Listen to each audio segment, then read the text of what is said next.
Hi friends, అమ్మమ్మ సరదాల్లో అమ్మమ్మ చెప్పిన ఆటలేంటో తెలుసుకుందామా? మరి ఇప్పుడు ఓకేనా? ఏంటవి చూడండి. హాయ్ ఫ్రెండ్స్, ఎలా ఉన్నారు?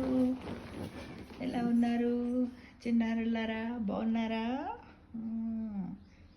నేను మాత్రం సూపర్గా ఉన్నా. ఫ్రూట్స్ తింటున్నాను. పోయిన వారం నుంచే నేను మొదలుపెట్టాను ఫ్రెండ్స్. ఎవ్రీడే 3 to 4 మధ్యలో ఫ్రూట్స్ తినండి నాన్న. ఎండలో ఎక్కడికి వెళ్ళకండి రాచున్నారులారా. ఈ పాటికే మీకు అర్థమై ఉంటుంది కదా. ఏంటి, క్రికెట్ ఆడడానికి వెళ్తున్నారా? మీతో మాట్లాడి చాలా చాలా రోజులు అయ్యిందని నేను అనుకుంటున్నాను కదా. అంతేగా, కాసేపు కబుర్లు చెప్పుకుందామని ఇప్పుడు నేను ఒక చిన్న వీడియో చేస్తున్నాను రా పిల్లలారా. ఇంతకు మీరు సెలవుల్లో ఏమేమి ఆటలు ఆడుతున్నారు నాన్న? మేమైతే చిన్నప్పుడు బోలెడు గేమ్స్ ఆడుకున్నాం తెలుసా. అప్పుడు ఎండ ఎక్కువగా ఉంటుందని మా అమ్మమ్మ వాళ్ళు కూడా ఆరోగ్యం పాడవుతుందని మధ్యాహ్నం అమ్మమ్మ బయటకు పోనిచ్చేది కాదు. కానీ ఇంట్లోనే కూర్చోబెట్టి మా అమ్మమ్మ ఏం చేసేదో తెలుసా? చిన్నప్పుడు రకరకాల ఆటలు నేర్పించేది. ఏమిటి అవి? అష్టచమ్మ ఆట ఆడడం, అంటే గడులు గీసుకొని ఒకే చోట కూర్చొని ఆట భలేగా ఉంటుంది. చాలా సరదాగా ఉంటుంది. ఇల్లు కట్టడం, ఇంట్లోకి పోయినామని మన కైన్స్ ఉంటాయి ఫ్రెండ్స్, అవన్నీ ఉన్నాయని ముందు ఇంట్లోకి పోయినామని, ఇలా చాలా బాగుంటుంది. అలా వైకుంఠపాలి, ఇంకా రకరకాల డ్రాయింగ్స్ వేయించడము, రామాయణము, కథల పుస్తకాలు, బాలమిత్ర పుస్తకాలు, ఇవన్నీ చదివించేరు వాళ్ళు. మా అమ్మమ్మ వాళ్ళ ఇంటికి వెళ్ళేవారు హాలిడేస్ వచ్చిన వెంటనే. మీరు అందరు ఇప్పుడు వెళ్తున్నారా లేదా? వెళ్ళండిరా.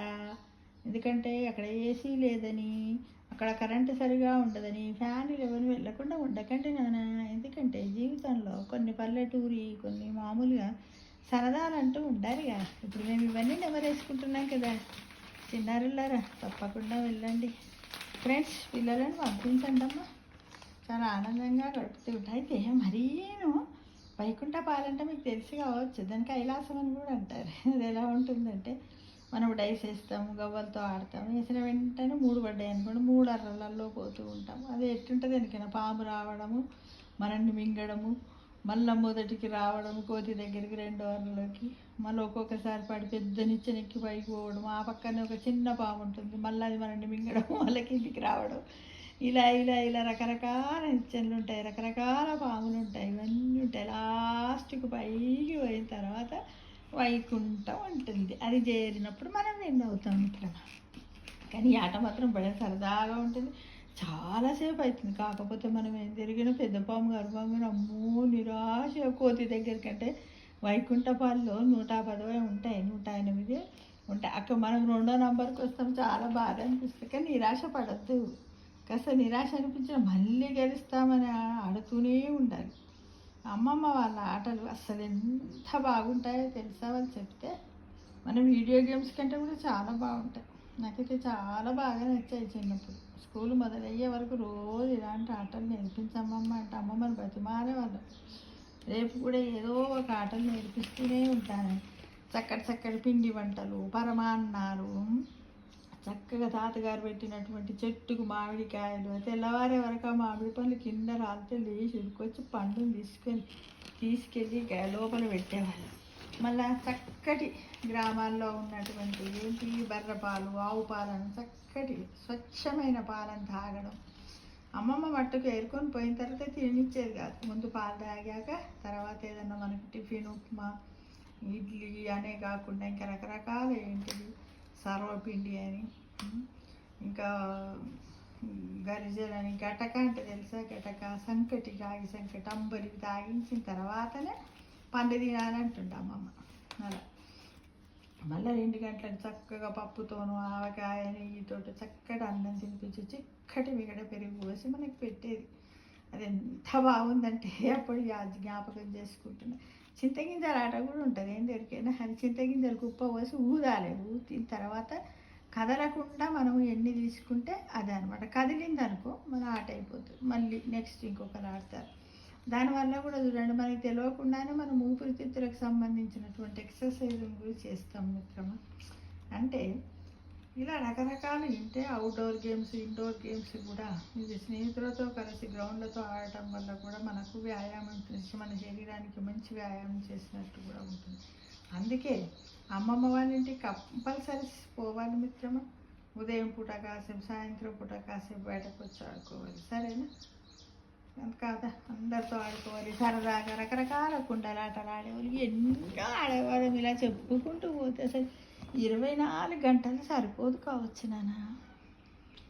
ఎన్ని ఆటలు ఆడేవాళ్ళం, రకరకాలు తినేవాళ్ళం నిజంగాను.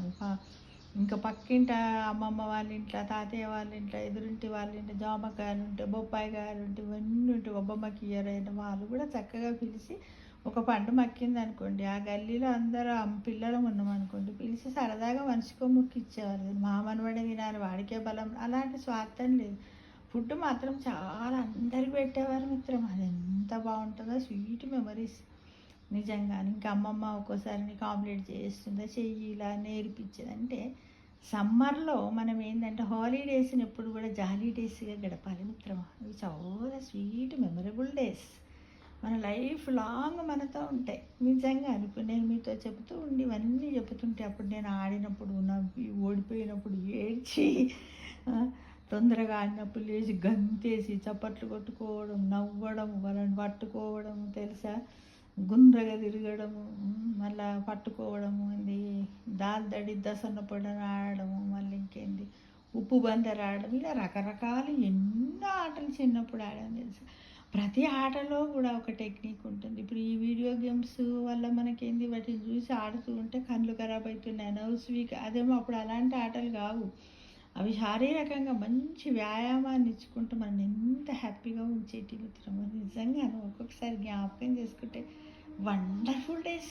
ద డేస్ చాలా వండర్ఫుల్, చాలా బాగా అనిపిస్తుంది నాకు నిజంగా అవన్నీ జ్ఞాపకం చేసుకుంటే. కాబట్టి పిల్లలారా, మీరందరూ కూడా అమ్మమ్మ నాన్నమ్మ వాళ్ళ ఇంటికి, మేనత్త ఇట్లా అన్ని గ్రూప్స్ వేసుకో. ఒకసారి మా మేనత్త ఇంటికి పోతే వాళ్ళ పిల్లలు మా ఇంటికి వస్తారు, మేము వాళ్ళు ఇట్లా ఎంత రకరకాలు ఇంకా క్లోజ్ ఫ్రెండ్స్. కానీ విలేజ్లో చాలా హ్యాపీగా గడిపాము. కాకపోతే ఇప్పుడు మీకు ఎవరికైనా విలువ ఉండి ఫెసిలిటీ ఉంటే కనుక పిల్లలను మాత్రము తప్పకుండా ఇప్పుడు ఉన్నటువంటి హాలిడేస్లో కనీసం అట్లీస్ట్ మినిమం 10-15 డేస్ అన్న ఇలాంటి మన రిలేషన్లో తింపడానికి ప్రయత్నం చేయండి మిత్రమా. ఓకేనా? అంత మంచిదే కదా మరి. Bye. Thank you for watching.